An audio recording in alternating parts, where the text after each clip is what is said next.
Welcome to another episode of Video Store Rejects. This is a podcast where we go into the back catalogs of directors' filmographies, one film at a time, and our favorite film franchises. I'm your host, Cody House, and with me are my wonderful co-hosts, Chris and Lindsay Jacobs. How are you guys How's it doing? going? Good, good. How are you tonight, Cody? I can't complain. I cannot complain. I have watched some new movies that are on streaming, and most of them were good that I watched today. Cool, Not cool. all of them, though. Right. Yeah, They can't all be. they can't all be good. Well, we're back in the world of Ridley Scott, and I believe we have entered. And I could be wrong because I made some jokes about this first movie we're talking about before looking it up, and I was wrong on some of the info I gave. But I feel like these two movies, we're talking Someone to Watch Over Me and Black Rain. These are two 80s, I guess we'll call them thrillers. Were they silly? They would Well, probably Things would- were certainly happening. they would probably be considered thrillers. Like,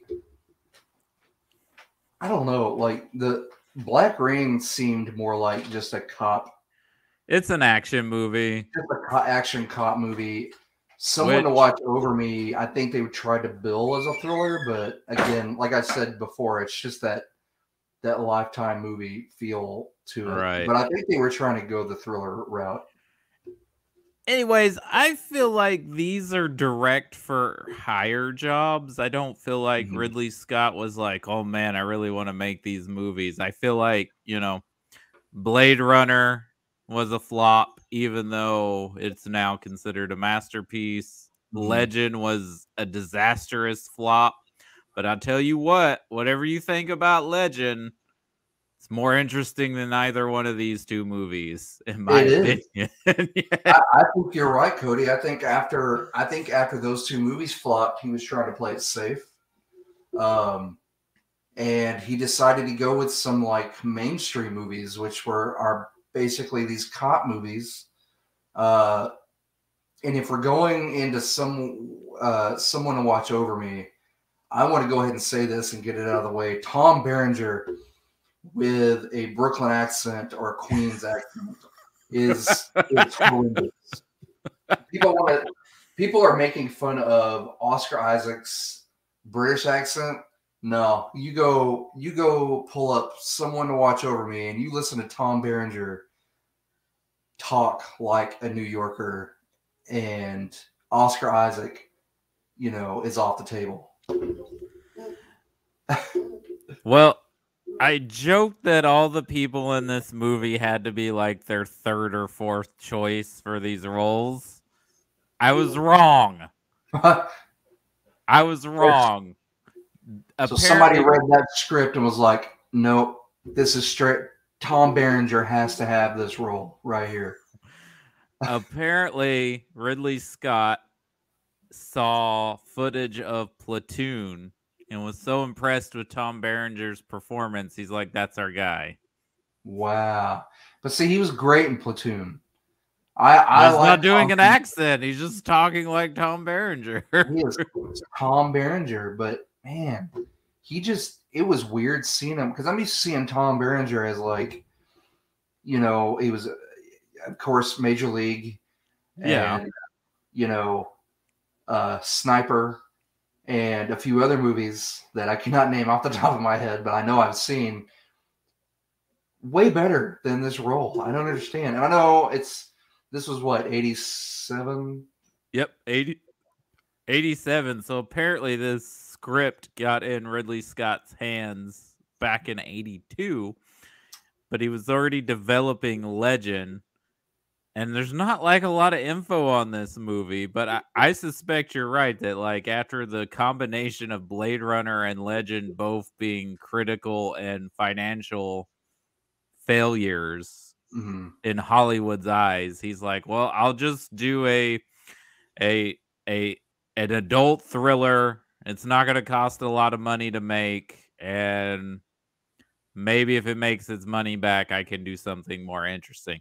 This movie also flopped. Nobody went and saw this movie when it came out. Hardly. I mean, like it And almost seemed it was hard to believe that movie was a theatrical release. the theatrical. I think the only thing that's impressive about this movie is how it looks. Because, like I told you before we started recording, I was watching it on not like a mainstream streaming services for free on the Roku channel, and it looked good. I'm like, well, at least the movie looks great. So Ridley Scott and whoever his cinematographer were, they're like, if anything, we're gonna make sure this movie looks good.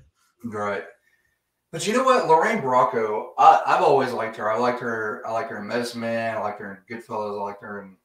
Well, I mean, isn't that what she's mostly known for? Is Goodfellas and The Sopranos and Medicine Man? What do people know about that movie now? What's that? Do people know about Medicine Man now? You think they would? I mean, like, I'm very familiar with it, but it seems like it was one of those early '90s staples that surely everyone heard of or saw. Or I've actually never watched it. I have heard of it though. Oh, you've never seen it? It's no, decent. I've never seen it. It's decent. It's decent. It's John McTiernan and Sean Connery, right? Right, and it is a Save the Rainforest movie, which I will give them credit for that, because that. And if you don't know the plot to this movie, I will tell you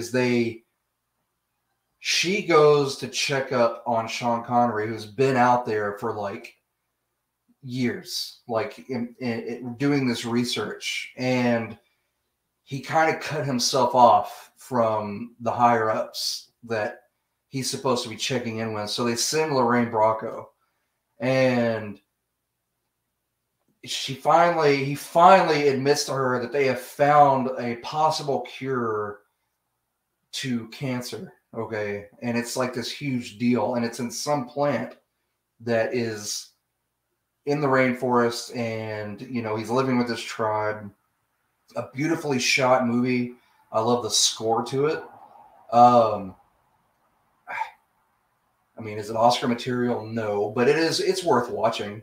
And again, just for the Save the Rainforest message, I thought was pretty cool. But we're not here to talk about Medicine Man. I'm sorry. Go ahead, Cody.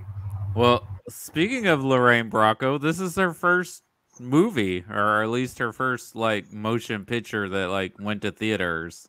Wow. Yeah. It had to be this one. Good for her, though. Well, I'm gonna say she's the standout performance of this movie. Yeah, she is. Like over Tom Berenger and Mimi. Mimi Rogers. Thank you. First Mrs. Tom Cruise. Yeah.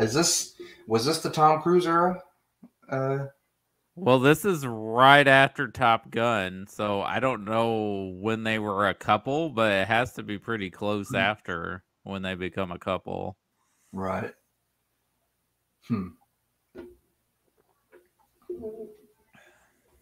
But yeah, I think she gives. I mean, what's his face is fine. He's basically doing his Law and Order shtick before he gets on Law and Order. Jerry Orbach, he's fine.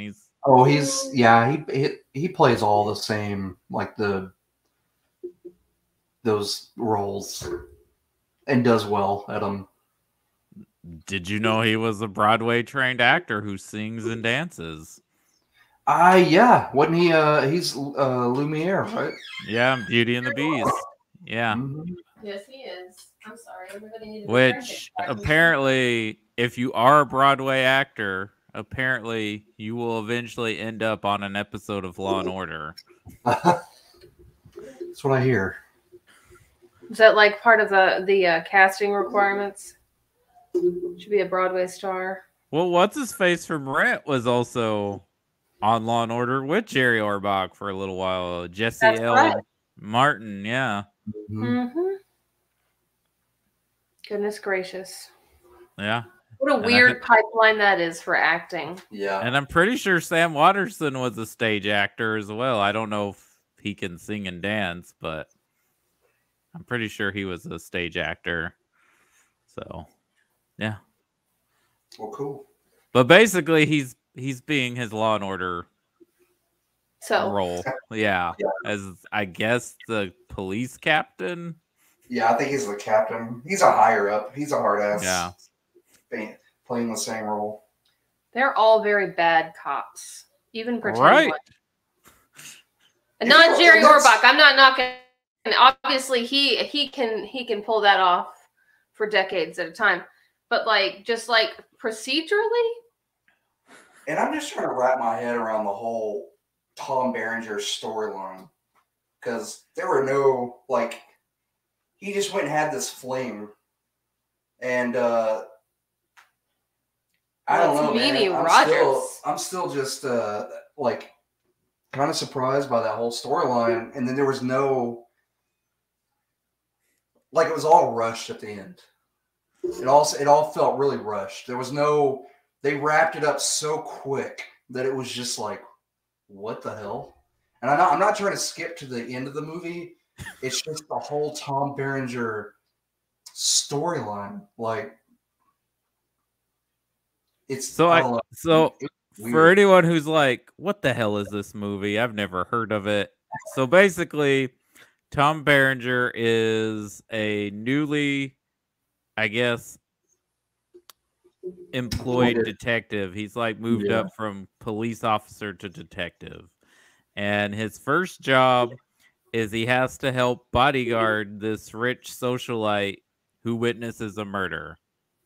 And then they end up falling in love. And then problems ensue. The kind of problems that occur when you witness a murder and or sleep with somebody from work, apparently. That the taxpayers also paid for. Right. And all the other cops were just like, oh yeah, it happens. I'm divorced, buddy. Welcome to the club. Yeah. My kid sleeps in this room. Bunk bed. Hope you're okay with it. That guy's so sad. Yeah. You know that guy's really sad on the inside. He looks very angry on the outside already, but it all seems to be his own choices and general personality. Okay, I have to say this because I know you notice a lot of I won't say recycled ideas or visuals, but they are, or they're I did notice some recycled visuals in these movies, but more so with Black Rain because of the obvious. Well, I was going to draw a comparison, literally the Claire, the rich socialite character, and what's her name, Christopher? Kate Capshaw. Thank you, Kate Capshaw. Oh, yeah. The exact same, build, facial structure, that weird haircut that we were all doing. It was like the precursor to the Karen Lobb of today, but back then, it's like the exact same hairstyle. The same model. Yes, the same silhouette, the same. But at least this character had some depth, though. Claire's character does. She doesn't have great voices, but Kate Capshaw's character is just there because we need somebody to explain things to Michael Douglas because he can't speak Japanese, and it's basically yeah, he's basically just being a dickhead the whole time, and then he's like, "Oh, well, you're okay, dude." Yeah. Well, so was Tom Berenger. Tom Berenger. Yeah. It just. These movies are okay, these cops are assholes, but they're portrayed as the good guys. It was the 80s. I was going to say, that probably just seems more obvious to us now as time has passed. I think it stands out more now in light of past events. But speaking of Michael Douglas, we're jumping around, but a very popular movie he's in when this film comes out, which is kind of the type of roles he plays for the next 10 years. And I don't know why America just found this sleazy, deplorable characters he played so likable. But do you guys know the original ending of Fatal Attraction before they changed it? No, and I haven't seen that in ages. I don't even know the actual ending. All of these movies, I remember vividly my parents renting these movies. Well, do you want me to spoil a 35-year-old movie for you? Please. Okay, because we're going to be watching it, right? I mean, like I have the gist of Fatal Attraction. I'm not going to be. I don't think there's any like twists. So Fatal Attraction, Michael, I don't know what he does for a living, but he's married. Isn't it the famous Sharon Stone? That's Basic Instinct. Basic Instinct. Yeah, never mind. Fatal Attraction has Glenn Close. Glenn Close. She's crazy. Okay. Yes. So he's married to Ann Archer, who I think most people know her for playing Jack Ryan's wife in the 2 Harrison Ford ones. Anyways, he has an affair with Glenn Close for like a weekend, and then she's like crazy obsessed with him. And then she starts stalking him and everything. And then it basically ends up in a confrontation where he and his wife help kill her. And she kills the family rabbit or something. But in the original ending, it turns out she's pregnant.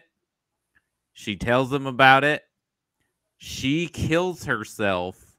And then makes it look like he killed her, and he gets arrested. But they changed it. Wow. That seems like a much more satisfying ending, to be really honest. Well, yeah, he's the one that, like,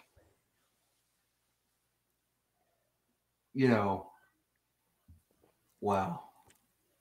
Because the 80s. Wait, fracked up ending. So what did they change it to from that? That he confesses to the affair. She tries to kill all of them, and they basically, as a family, murder the psycho lady that he slept with. That's the same idea. That's the same, like the hostage situation at the end of Someone to Watch Over Me. That's like, we're a family again. Yeah, the trouble is gone. We all learned how to shoot straight, and it solved all our problems. And she walks out, and he's standing there, and he just kind of like nods, like, "Yep, I'm back with my family now. Go on, get." Go on, get. She just gets in the car. Get out of here. And I'm like, and why is she so torn up over him? He exactly. was a beach pop a week ago, and she has a dressing room that looks like the size of most New Yorkers' full-size apartments. I mean, he'll be shacking up, living off of her for the forever, and she's like, oh, you know. Because he's a real man. He's so macho. Yeah. It's masculine. That horrible Queen's accent just turns me on. The fact that like one of the first things he does is like burn toast in her toaster oven. Wow. A foot away from her bedroom, creep.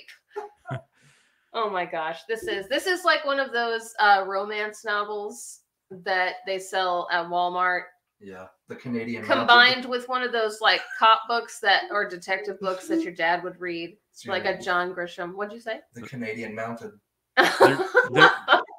They're trying to get mom and dad both in the theater. Like, it's a romance. They are. Wow, and it's a cop movie too.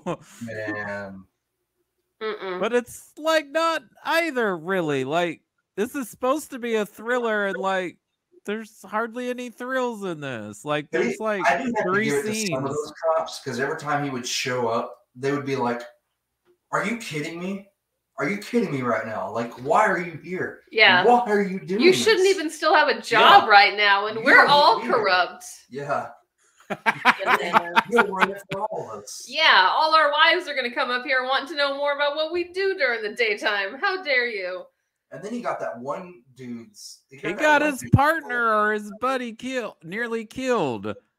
After he told him, "Can you fill in for me?" And then he shows up and sleeps with her again, and then his buddy gets shot. Yep. Yeah. I was more interested in is it Lorraine Bracco? Is that how you say her name? I was more interested in her character as a person than like anybody else in the main story. Even the villain was like, yeah, the villain just whatever.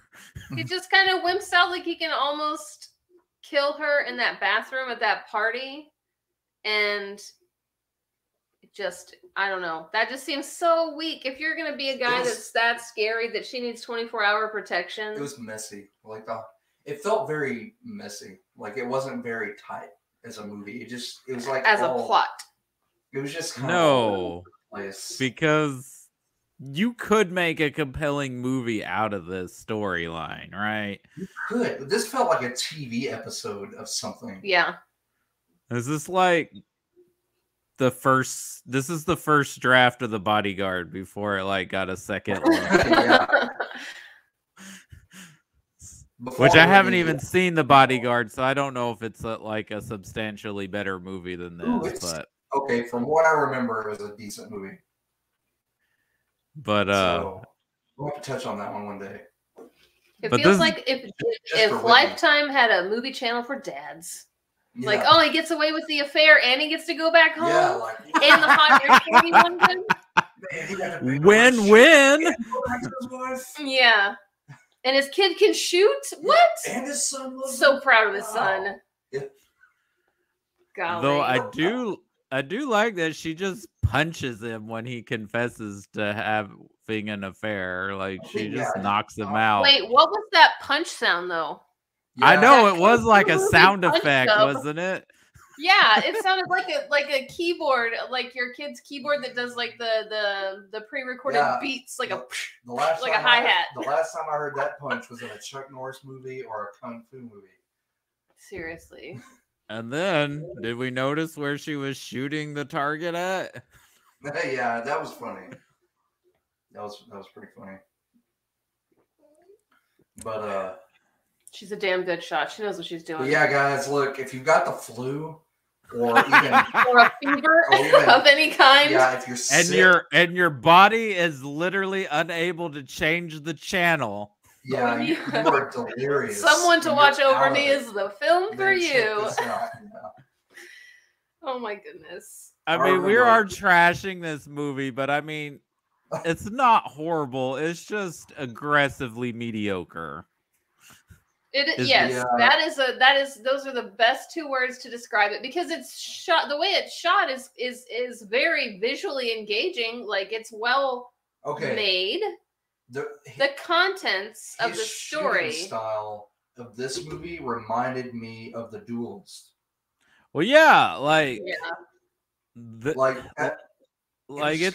the colors and the smoke. Like the nightclub looks great. Yeah. Like I feel like it's the 80s. Better than this movie. Oh, The Duelist is for sure a better movie, even though I don't understand why those guys beefed for so long. Right. That was back when you had to beef through like letter writing and actual personal interaction. Now you can have internet beefs going constantly, and they're over a lot quicker. Maybe in the age of Twitter, that would have been a much shorter like relationship between those two. Also, they wouldn't have been as talented with their swords and guns. They would have been like two like overtly overweight guys. Yeah, right. Who could just type really fast. Exactly. I'm typing a rebuttal. Anyway. But yeah, this is not a great movie at all. Of the Ridley Scott movies we've covered so far, this is the worst one. Yeah, it is. I have to say, yeah, this is the worst Ridley Scott movie. I'm reading quotes from this movie on IMDb. They're quotes? But like quotes from the movie, it's so weak, the dialogue. It says, I want to come home. And she says, God, I do love you, Ellie. I love you too, Michael. What? No, no, you don't. Don't lie. Yeah, the 80s. Yeah. All right. And I've seen I've seen a ton of 80s movies, okay? I've seen made-for-TV movies from the 80s that were better than this movie. More engaging plot and dialogue. Yeah. Oh. Yeah, I think this is a movie that just had an idea. They didn't really, like, work it out. And I think, like, Ridley Scott's like, well, I guess I'll just do an adult drama that doesn't require a lot of production design and special effects, and see what happens. Christopher, we need a dual monitor setup. That'd be really handy. Yeah. So we get to go on to talk about Black Rain. About how Black Rain, literally, they're the same. Okay, Blade Runner, Black Rain. Just, man, recycle it all. Yet there's no rain in this movie at all. Not a drop. Yeah. Whatsoever. Lots of that weird steam, though. Yeah. It's always just hovering around people in Ridley Scott movies. Yeah, and we were talking about, if I could get a body of fog or steam to follow me around during the day to look that cool at all times, I'd do it. I think it beats the supermodel fan that blows your hair back. I think the mist is way more impressive. Yeah, I will say this movie looks great, and the production design of them being in Tokyo does remind me a lot of Blade Runner. Yeah, there are so many similar shots of them when they're walking in the streets, especially at night, because you do get that claustrophobic feel with all the billboards and the lights and stuff like that, and the smoke. The signs are flashing or spinning or moving. Yeah. In some way. Very, very similar. And also, they reused one of the locations. They reused Blade Runner's apartment for the Yakuza boss's home. Oh, is that that's Decker's apartment. Decker's apartment. That's Decker's apartment in that scene where Michael Douglas is talking to the old Yakuza guy? Yes. Yeah. Right. Okay. Interesting. Mm-hmm. So, yeah, there was lots of borrowing. I don't think he did it on purpose. I think it was just there. He was like, okay, I know how to do this. I've been here before. Your sources of inspiration are your sources of inspiration. I don't mean to be too flippant about, he just recycled everything. He really didn't necessarily. Well, it's hard not to do it when you borrowed from that in the first place, and then you're actually going, and then you have to go to Japan and to the place where you borrowed from. It's inevitable. Mm-hmm. You're going to have to use some of the same shots. Well, apparently Ridley Scott hated working in Japan because I guess there's a lot of bureaucracy and red tape of getting permission to film things and the cost. So I don't think he's ever went back to the country. And in fact, the shootout scene at the finale is shot in California. Yeah, he was like, you know what? I'm ready to go home. Doesn't that sound kind of messed up, though? It is a little messed up. You're going to be inspired by the aesthetics of a certain culture, but you're going to I didn't like making movies there because they made us do a lot of paperwork and pay a lot of money. That's how they benefit from you shooting a movie there. That seems like a very... very colonizer of him. Thank you. That was the word I was looking for. Well, he is British, so right, the OG colonizer. Yeah. Situation. I also do not like the Greg Allman song that's at the beginning and the end of this movie. It really. You don't like the bro ballad? No, I don't like the bro ballad. That's a straight up 80s bro ballad right there. Yeah, it's about their relationship. That's a bromance ballad, and you can't. That song was doing a lot of heavy lifting for the character bonding that was supposed to be taking place. Okay, I'll tell you what. You know what the greatest bro ballad in movie cinema history is? What's that? It's probably me. From Eric Clapton on the third Lethal Weapon. Oh. Or the second Lethal Weapon movie. I know what you're talking about vaguely, but I can't remember. It's probably me. Good song, guys. Look it up. Anyway, go ahead. Is it just me, or would this movie have been better if it was like a police drama instead of an action movie? Yeah. Yeah. I think they were trying to make it more like an action movie, like an action cop movie versus a boy, being a detective or a police officer is really hard. It's about the interpersonal relationships movie.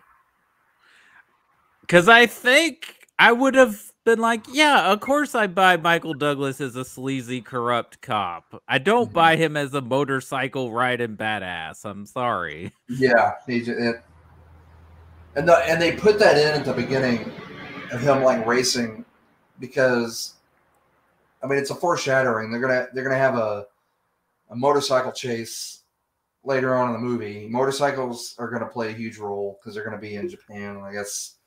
I think they linked motorcycles to Yakuza in a way, maybe. Yeah, I don't know. I remember I liked this movie more when I was younger, but I think I was just enamored with all the Japanese aesthetic going on in the movie, and Right. I remember Andy Garcia getting beheaded by a katana, which actually isn't really a full-on sword. I don't even know what it is. I guess it is a sword. It's just not a full-length sword. Yeah, it's like the Like medium. They have a short sword. sword, medium, or like a half sword, and then like a full-on. The long sword that you need two hands and incredibly ripped upper body to wield.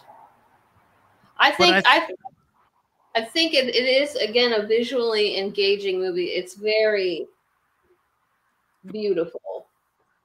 It's beautifully shot. But if you're... It's like they were trying to make Michael Douglas more like Mel Gibson in Lethal Weapon, and he just doesn't have that. Right. No, he's not an action star. I mean, yeah, he was on that TV show. What was it called? The Streets of San Francisco. Streets of San Francisco, yeah. But I mean, that's not him. He's an actor. He's better in stuff like Wolf of Wall Street, and I even like Wall Street. Wolf of Wall Street is the other one. Wall Street, yeah. And then, of course, I liked him in both of the Romancing the Stone movies. Romancing the Stone and then Jewel of the Nile. But that works just because of the chemistry him and Kathleen Turner have together. Like that's why those movies work. Right.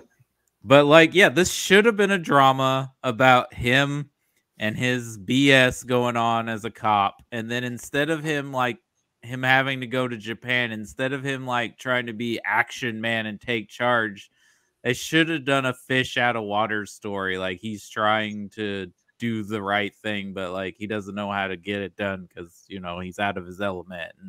Right. Yeah. If they would instead of just spitting his lines into the face of every actor who wasn't like a white American cop. Yeah. If they had dropped the attitude, I think it would have made that movie a lot better.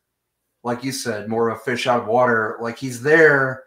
He's getting frustrated, but he's not trying to be some badass. And, he's trying to be Clint Eastwood. And, like, you're not Clint Eastwood, Michael Douglas. That's what it was. That's what it reminded me of. He was trying to be Dirty Harry in that movie. And, even in Lethal Weapon, even Mel Gibson's character, Riggs, wasn't as much of a dick as he was. No, he's just mentally unstable. Yeah. He's having several ongoing mental health crises. But in this, he was just straight up like, "Oh, I'm going to be a badass. I'm going to throw these." He was using slurs and everything else. Now, correct me if I'm wrong, though. Even though they screwed up and gave their prisoner to the bad guys, they didn't know. Isn't it really out of their hands at that point? Isn't it? The Japanese. It's definitely out of their jurisdiction. Like once you're in Japan, I think that's on Japan. I think they got to figure out where he went and who got him. You better be lucky they don't hold you and leave like immediately. I would be on the next. In real life, at the end of this movie, he's getting arrested as soon as he lands in New York City. Yeah. Wasn't it like $70,000 or something that was supposed to be in the car that they? Oh, he was. Yeah, that they suspected he was skimming off the top. Why would you give a cop who's under investigation an even bigger, more important diplomatic job? Right. Yep. Hey, did you guys catch who one of the internal affairs guys was that's interviewing him? Nope. Yeah, my stapler. Need my stapler. He was a lot cooler. They took my Stephen Root. Yeah, all I want is my stapler. I'm gonna burn it down. Get my stapler back. How is it that I haven't seen that that Andy is it Andy Garcia? Andy Garcia. Yes. He's a much nicer person and like just a more likable character. Like all in all, you're genuinely sad that he gets beheaded. You're like, that should have been Michael Douglas, and then Andy Garcia could have gone to Japan for like revenge or something. No. Well, because this is an archetype in these movies when you give the grizzled veteran the younger partner always gets killed. Yeah, the fresh-faced, optimistic, naive rookie. Mm-hmm. The idealist cop who thinks he can still do good if he just follows the rules. Instead of being a bad boy and just kicking ass and taking names. Yeah. Yeah, I'm really upset by how much I don't know if we were being gaslit, if we were gaslighting ourselves that all the cops in the 80s were like super corrupt and never actually followed the law. And we're like, yeah, that's the good guy. Yeah. He's the hero. That's what we would do. We would also not do our jobs. Yeah. Well, it doesn't just stem from the 80s and just cops. It just stems from us creating this toxic anti-hero that we're like, well, deep down they're actually a good person. Yeah, their motivations are positive. That's why they hurt people. I know. It's just a machismo. Yeah. And I mean, look, it's, the terrible, horrible people can do amazing and wonderful things, and good people can do horrible things. It crosses all the time. Hitler loved puppies. Who doesn't love puppies? Well, I mean, maybe that's a bad example, but I think in any situation, Hitler is a bad example. It doesn't matter what you're trying to. I'm not condoning that piece of shit either. So don't anyone misconstrue that for. They're not going for to. any kindness towards Hitler people. I'm just saying that bad people can do good things and good people can do bad things. Right. It happens all the time. Right. But like what's her name? I guess her character's name is Ellie in Someone to Watch Over Me. She literally murdered a guy at the end of that, and we were still like, yeah, she's a good person. That was great. Wonderful. Well done. I mean, to be fair, he was gonna murder her. Yeah. Right. Yeah. What if we're arguing about whether or not murder is a positive act? Well, no, it's not. But I think it depends on if someone has a gun to your kid's head. I think it depends on a lot of things. Yeah. Yeah. But we all usually universally agree murder is bad. You shouldn't murder people. But in that one, good person murders somebody. It's a great thing. It was a great thing because he was going to shoot that little kid in the head. Yeah, I wasn't rooting for him to shoot the kid. I don't know why we feel like we're arguing. Yeah. It definitely wasn't a good thing. I think we as a society like to see the bad guys get punished. Yeah. Because it happens so rarely in real life. It's much easier to do in our fiction to tell ourselves these stories where they get what they deserve. I'm gonna say I do like the cop that ends up having to like babysit them. I like his character. Yeah, he was amazing. He should have been the lead of the movie. He should have been the lead of Black Rain. It should have been him, and it should have been what was the main villain's name? It was Sato.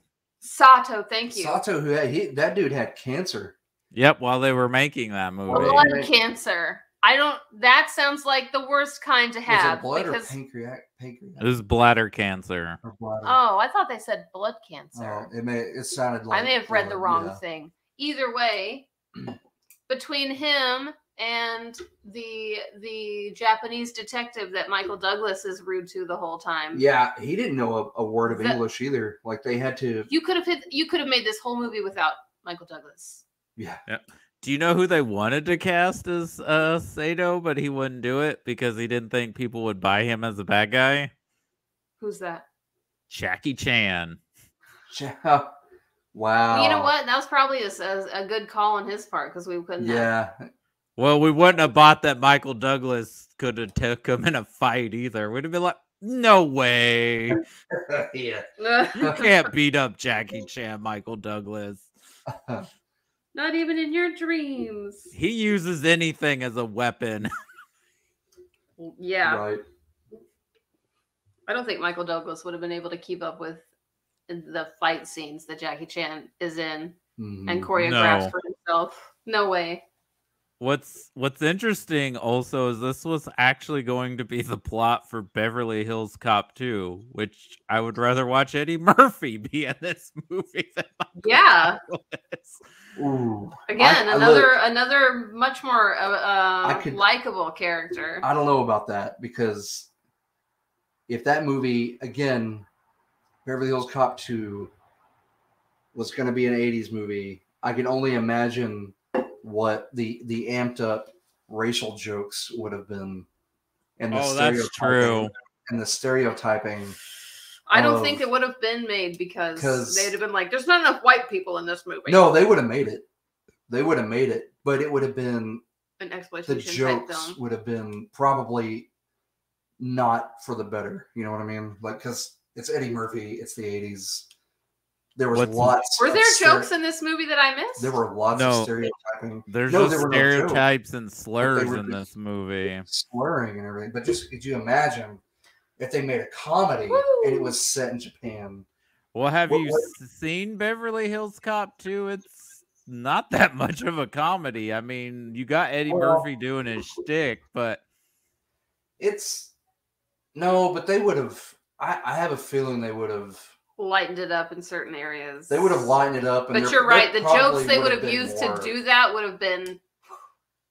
There probably would have been a lot of Asian jokes in there. Yeah, but what's weird about that is you could probably argue this feels more like a Tony Scott film than a Ridley Scott film.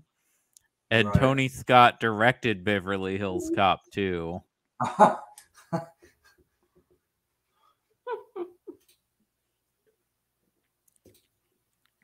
What you're looking at? Are you looking for people who are watching? No. No, we don't have a watcher right now. We did have somebody come in and comment about Fatal Attraction and then dipped. Okay, so you are watching comments? They were probably no, that is not the Sharon Stone. They were correcting you. Yep. Wrong sleazy cop movie with Michael Douglas. Oh wait, he's not a cop in Fatal Attraction. He's not? Oh, speaking of basic, no, I think he's like a lawyer or something. Same thing. Ad executive or something. I don't remember. Ooh, bad team. But speaking of Basic Instinct, Paul Verhoeven was supposed to direct this movie, but he chose to do Total Recall instead. Good choice, Paul Verhoeven. Oh, I'd buy that for $1. The only thing that doesn't work, even though it's a very good movie, is if you've read the short story Total Recall is about, it's horribly miscast with Arnold because you are not shocked when Arnold murders someone because you're like, oh, that's just a Tuesday for Arnold Schwarzenegger. Yeah, look at that man. He rips people's arms off and beats them with them on a regular basis. My murder scale with Arnold, the Arnold murder scale, he has to top the one murder that he did in Commando where he takes an axe to the guy's crotch. Oh, that's not even my favorite line in Commando or Death. You want to know my favorite one in Commando? Oh, what is it? Commando's classic.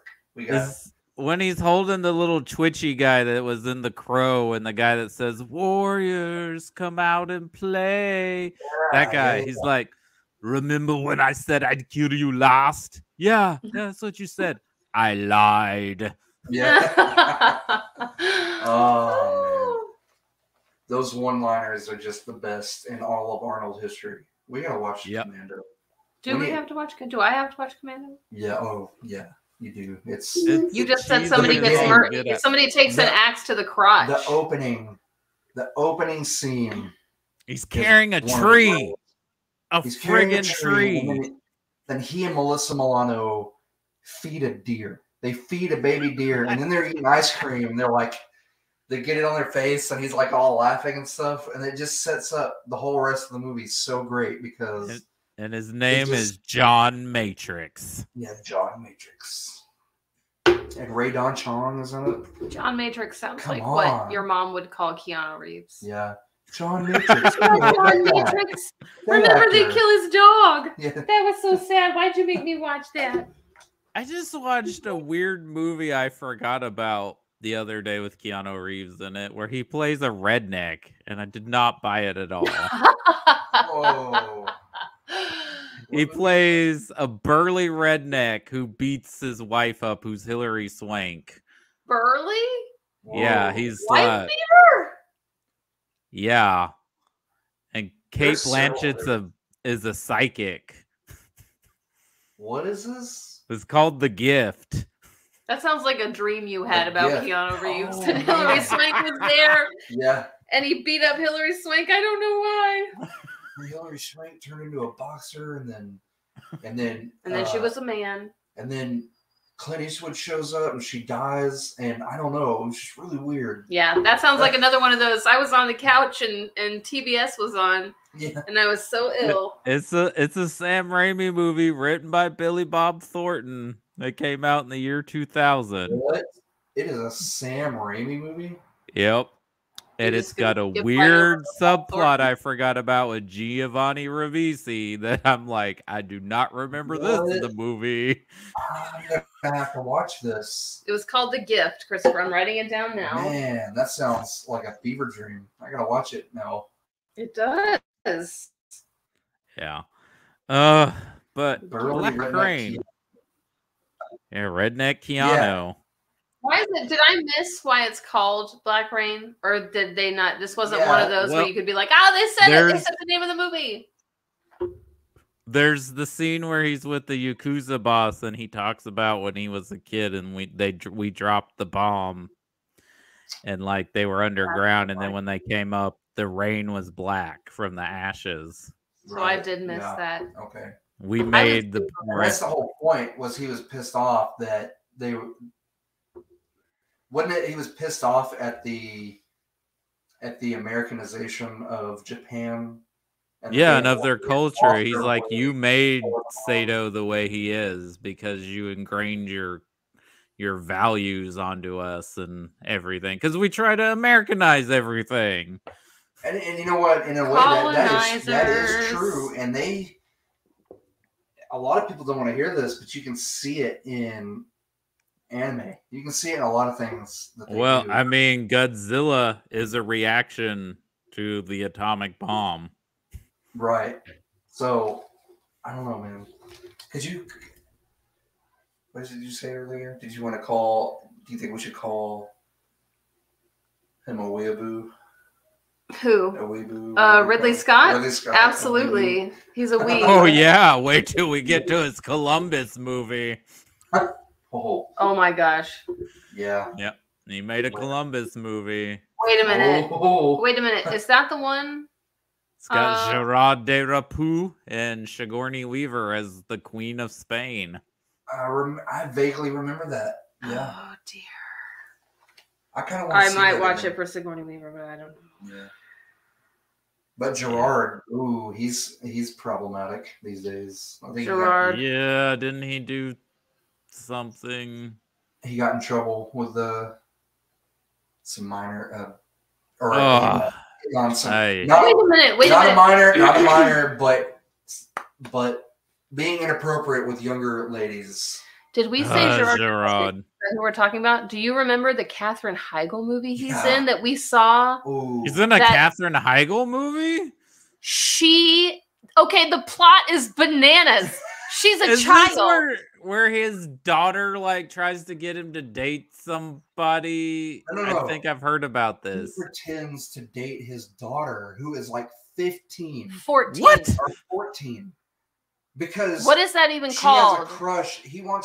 She wants to make this other dude that she really likes Jealous or something. So he goes along with it, and everybody around them is like, "Oh, like a young Everybody around them is acting chick, like a crazy person, making dude. like it's supposed to be comedic. All the hijinks they get into with him pretending to be not her dad.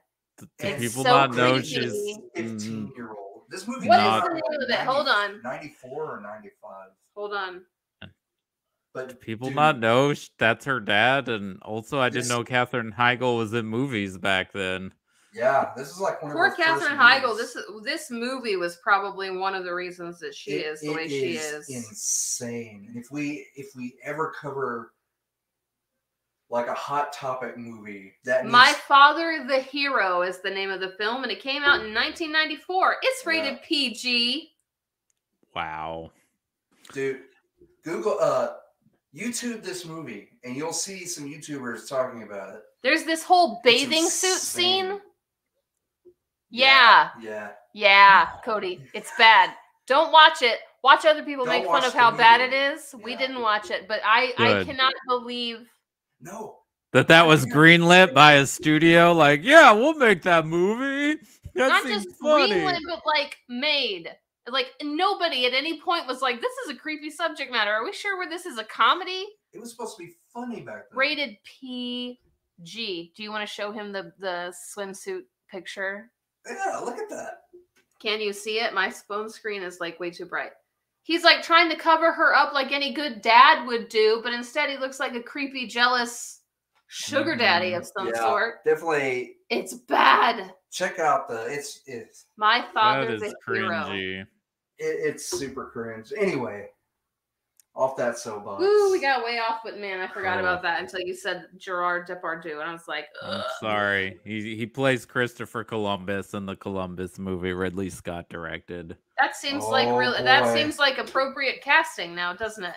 I It's some monstrous stuff. guess he overlooked all the slavery aspect of it, and Oh yeah, it's definitely like he's a hero. He discovered. Oh, I'm sure. yeah, I'm ready. I for can't that. remember. I just remember being very underwhelmed by it because I watched it a few years ago, like on some movie channel. I was like, oh, I've never seen this. And I'm like, oh, now I know why. Yeah, I remember 1492 coming out with. That's the name of it. Oh, is it 1492? Yeah. Conquest of Paradise, 1992. Yeah. Conquest of Paradise is the one I'm thinking of. That's. Is it 1492 Conquest of Paradise? Yep. That's the whole movie. Columbus In Quest. 92. Then maybe that is the Yeah. one I'm thinking of. After his mean- triumphant return home, that's not even historically accurate. Weren't they like gonna throw him in jail because of how terrible he was behaving in the New Territories? Yep. Yeah. Yeah. It's yeah, but in 1992, I think people were still like, "Oh, Christopher Columbus." Yeah, An American hero. I was gonna say that. That is way before a lot of stuff, a lot of in-depth research and history and stuff. Before we were doing actual history, and then you get in trouble for trying to teach people like how history actually went down. Yeah. Right. Because it makes Right. us look bad. Well, I we think it makes should us- feel bad about it, even though I we think it didn't makes direct. us look bad to pretend that that's not what happened. It makes us look Exactly. silly. Not to bring Hitler back up, but Germany doesn't shy away from the terrible things that happened during World War II. They're like, you know what? That was effed up. Is bad. We're sorry. That's why it's still a criminal offense to brandish any Nazi memorabilia over there still. As they're like, we're not proud of that. We will throw your ass in jail. It's so They- funny that we're so they quick just- to talk about how terrible Hitler was when he was like inspired by Andrew Jackson's campaign against like Native Americans and the Trail of Tears. It was like, oh, that worked out pretty well. They Well, just recently, like in the last 10 years, just got finished paying off like World War II debts. Mm-hmm. And the Like in the only last people 10 they years. have statues of are the people who tried to overthrow him.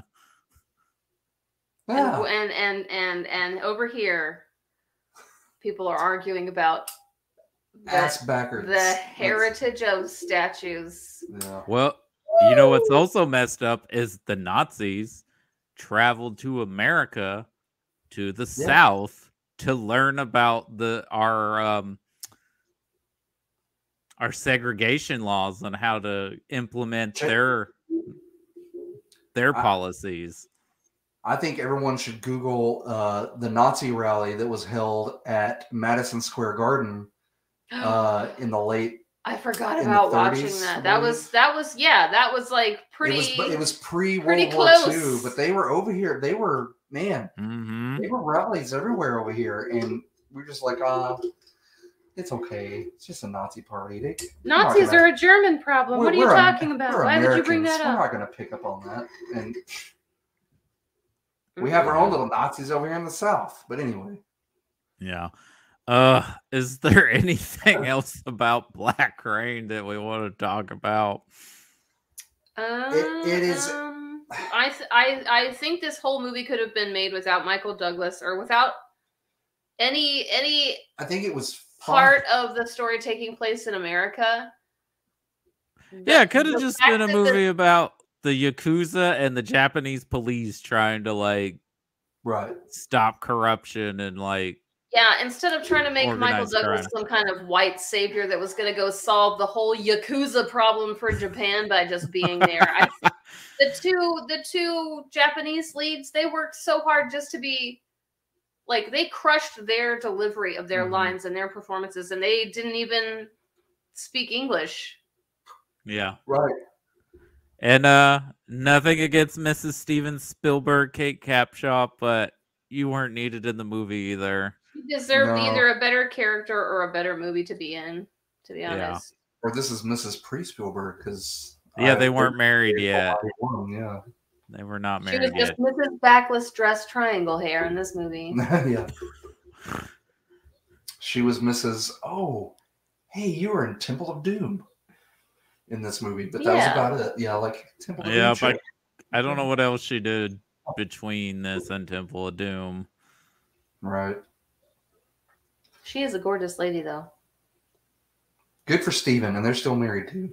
They're still married, and they've adopted Don't they have 7 children together? I know he had a son with Amy Irving, and I don't know how many kids she had from a previous marriage, and then they had a few and adopted some. Yeah.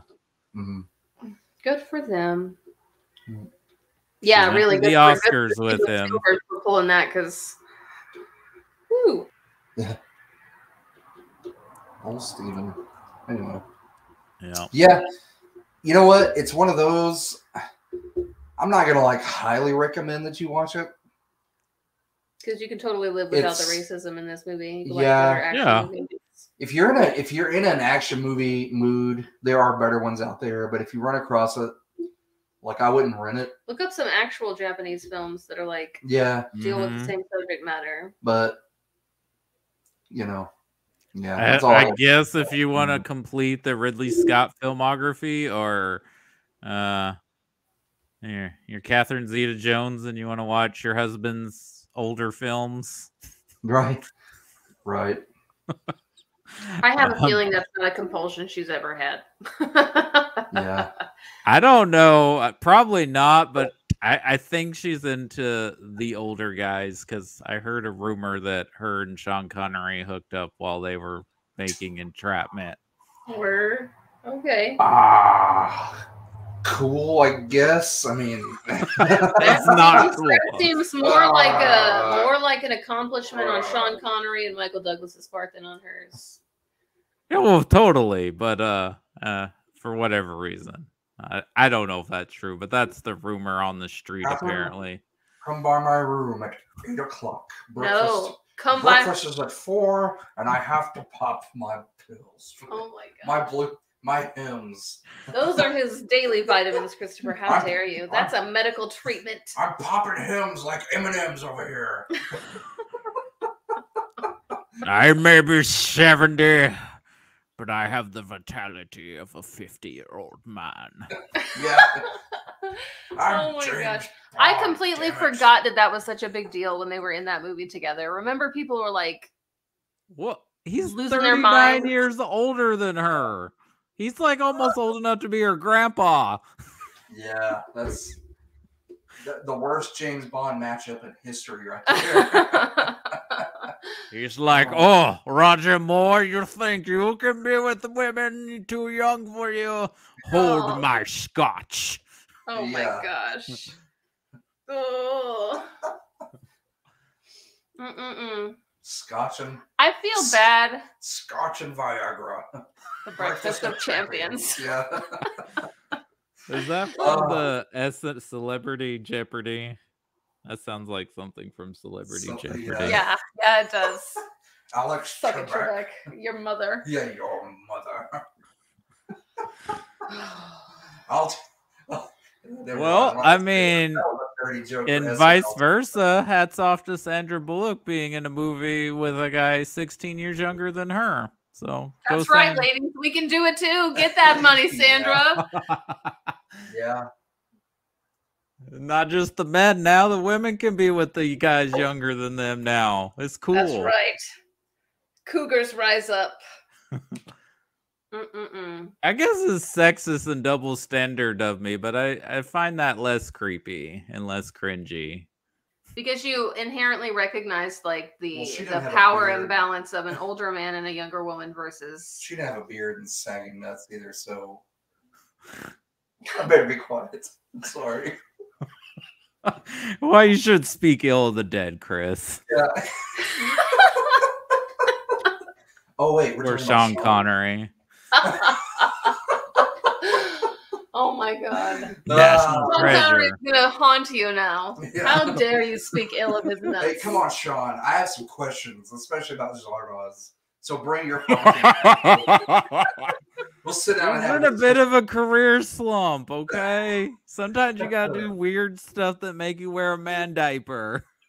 Oh my gosh. I can see him. Oh my gosh. Vapor forming at the end of my bed. Oh, that's your sleep paralysis demon forever. It's Sir Sean Connery. You're making fun of me. And I'm like, shut up, Zardoz. Oh, son of a bitch. I mean, I'm sure if Roger Moore haunts you, he'd be a lovely ghost, though. He would be very He'd be so nice. He'd be such a delight. I'd be like, Roger, come here. Let's talk about Cannonball Run. He just wants to dad it up with everyone. Yeah. Or granddad it up with everyone. You know how some people have those grandparents that are still really sociable and just love people, and yeah, that's Roger Moore. He probably was a cool grandpa. But yeah, Black Rain, it's a perfectly fine movie to watch on cable, even though no one has cable anymore. Right. No, we all have several streaming services. We just reinvented cable, but on the internet. This is one. Yeah, because even some of them have commercials. You know, like unless you want to pay extra for no ads. This is one of those that I seem to remember coming on like TNT or TBS back in the day. You know, I feel like it was on cable all the time back in like the late 90s. And I do remember my parents renting this movie, because the case, like, even if I don't remember a movie all that well, the case will pop because it was all about the movie case, the covers back in the day. But I do remember him sitting on that motorcycle, you know, with the big hair and the cigarette, you know, looking all badass and everything. Oh, Louis Guzman in an early role too.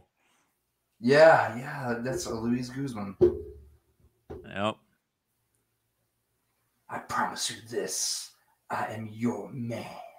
Oh my gosh. From Count of Monte Cristo. Yes. He defeats him, and he just goes, "I promise you this. I'm your man." I'm like, okay, Louis. Okay. Was that before Jim Caviezel went crazy? That is pre-crazy. That's pre-Jesus Jim. Okay. I think after he played Jesus Christ, he He got crazy. He hung out with Mel too much. Because he was at a QAnon conference here. Oh God! And he has gone completely off the deep end. What? Jim Caviezel was at a QAnon conference. Being Jesus will go to your head, though, man. Like, I think Willem Dafoe's doing okay. Well, he got Jim Caviezel. They were shooting. Willem Dafoe was Jesus? Yep. In the last presentation. In a movie people threatened to burn movie theaters down over. Mm-hmm. What? When was that? Oh yeah. 1988.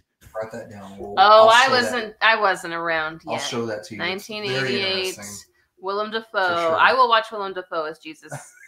It's a weird movie, but I like it. Wasn't who was the voice? Who was Jesus in Hail Caesar? It was Michael Cera. Yeah. He seems to be also not crazy. Maybe. I don't know. I haven't checked in on him recently. While Jim Caviezel was up on the cross, he actually got struck by lightning. That'll probably fry your brain too. Yeah, that probably did it. And all your neural pathways. They were shooting. They were filming a scene, and he was up there, and they got struck by lightning. I'd be mad that it was like that kind of weather, and people were like, "Yeah, Jim, don't worry about it. We're just going to put you on the highest point in this whole thing." Like, does Jesus really want you making this? I mean, is that God saying like, "Stop it, cut it out"? You know. No, it was those pesky Norse gods trying to cut in on the action. And Thor was like, "No, thank you. No, thank you. Suck it, Jesus." Yeah, Thor like played it. We mentioned the Count of Monte Cristo, and Gerard Depardieu, of course, was also in his own a series, The Count of Monte Cristo. Oh, I just remember him. Go 1998. ahead. I just remember him from Man in the Iron Mask as playing Porthos. Oh, that's right. Right. And he was in the Three Musketeers. Yeah. Well, that is the Man in the Iron Mask. The Man in the Iron Mask is him being. Well, no, he was a separate. He was in a. He was in another Three Musketeers movie. He was in another Three Musketeers. I will Google it shortly. It's late, and I may be getting all these like meshed together. So. Getting all these Alexander Dumas adaptations mixed up. Dumas? I actually did. You dumbass. Christopher. Alexander Dumbass. Yes, Lloyd. That's his name. Hold on. He was. Have you seen that commercial where this guy goes in to? Is it for an interview? It's for an interview. He keeps calling him dumbass, and he goes, "It's Dumas," and I was like, "Oh my god, that's great." That was an old Super Bowl commercial, but I think. Yep, it is. Gerard Depardieu was in another series called La Femme Musketeer in 2004. Boy, we really just want him to be. Well, that's probably all. That's all he's good for. No, he played Cyrano de Bergerac. When was that? In 1990. Cyrano. And he's in a movie with Annie McDowell where they hook up because he needs a green card or something. Oh no! Goodness gracious! What? Speaking of Cyrano, I kind of want to see that with. Oh, the Peter Dinklage one, yeah. Yeah, it looks good. Well, next weekend we're going to be back with a much better Ridley Scott movie. A movie, I guess it's kind of considered a return to form. He gets an Oscar nomination. It introduces the world to Brad Pitt. Thelma and Louise, yeah. Yes. I remember, like I have seen it, but it's been years. But I remember my parents and my older sisters, like Serena and Julie and Heather, got to stay up and watch that. But I was sent to bed because of the content of the film. The movie. But I did watch it like when I was a little bit old, like a year or two later, when I was a little bit older. I remember catching it and I was like, really? You know, I've seen worse stuff in action I've movies. not seen this movie ever. I do love Gina Davis and Susan Sarandon, but I've never seen Thelma and Louise. It's good. It's been parodied Well, like of course it Yeah, you has. probably already know the ending to this movie, Lindsay, and you've never seen it. I do distinctly remember many jokes being made about a car just nosediving right off that cliff. So it's not like anything's been spoiled for me, but you know, you hear so much about a movie, and it seems to be like one of those like pop culture moments that everybody remembers. That you'd think I'd have seen it by now. This was one of those. This was a movie that kind of hit the pop culture lexicon, and I'm shocked there weren't more female-driven movies that were made after the success of this movie. Like, did they think, oh, it's just a fluke? Yeah. Hans Zimmer is also doing the music on this, and he did the music for Black Rain. Yeah. Oh, and it was shot. Black Rain was shot by the director of Speed and Twister. Jan de Bont was the cinematographer. Okay. Mm-hmm. Okay, cool. Yeah. I like both those movies. Oh man, we didn't watch Twister the other day. Were we supposed to? Was it Bill Paxton's birthday or something? No, it was when we were supposed to get tornadoes. We were like, we should watch. Oh, you were gonna watch Twister that night. We were supposed to all have a tornado. Stormy weather, probably playing with fate there, but no, that's a redneck family tradition on my side of the family. When the weather's bad, we watch Twister. Wow. Okay. You're like, let's just pop Twister in. Well, if it's happening on the big screen, you can't hear well, it no, that way if the here. kid is afraid of thunder or winds, you're like, no, it's our movie. Sorry, it's too loud. We'll turn it down. Go to bed. Aye. Well, all right. Anything else, guys? No. Sorry about these movies, but they were directed by Ridley Scott, so. Oh, don't apologize for Ridley Scott's mistakes. That's not on you, Cody. I would like an apology from Sir Ridley himself. He had to learn. Oh, just wait, Lindsay. There are going to be other movies you will want a more apologetic apology than these two. He can apologize collectively after we finish his filmography then. Okay, for all the bad movies, please apologize, Ridley Scott. Is that only because he's talented and he shouldn't have made bad movies? If I had known this yesterday, I would have come out like on the page and been like, I am declaring Someone Watch Over Me the greatest Ridley Scott movie. That would have been the best April Fool's joke. Scott filmography. Like a must see. And like go groundbreaking. On yeah, like Tom Berenger should have gotten an Oscar for this. Oh man. Like, the score should have been cheer moment when she punches him. Best cheer moment. Yeah, best cheer moment. There you go. Oh. Best participation trophy moment. I'm sorry.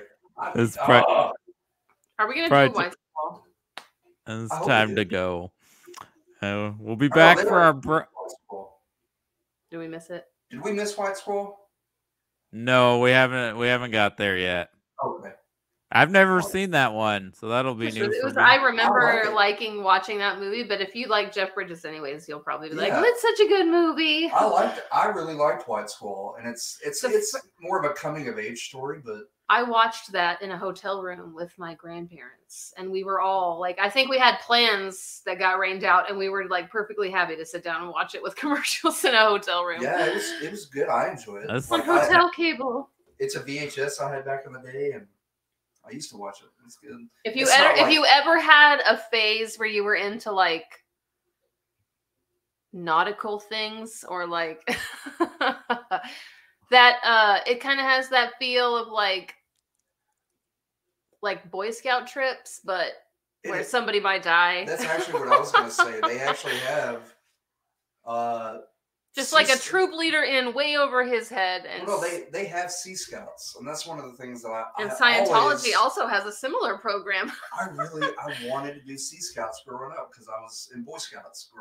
That's what I did. You lived inland in Texas, and the idea of a boat was really cool. It wasn't possible, but I remember watching that and being like, "Oh man, they're like around my age, and they're getting to do what I want to do." I just thought it was really cool, because I always wanted to experience that.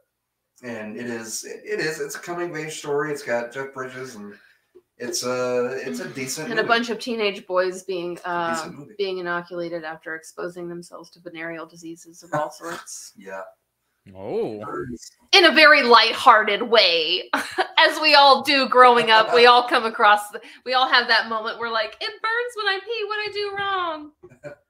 No, I'm just kidding. It's worth a watch. Penicillin.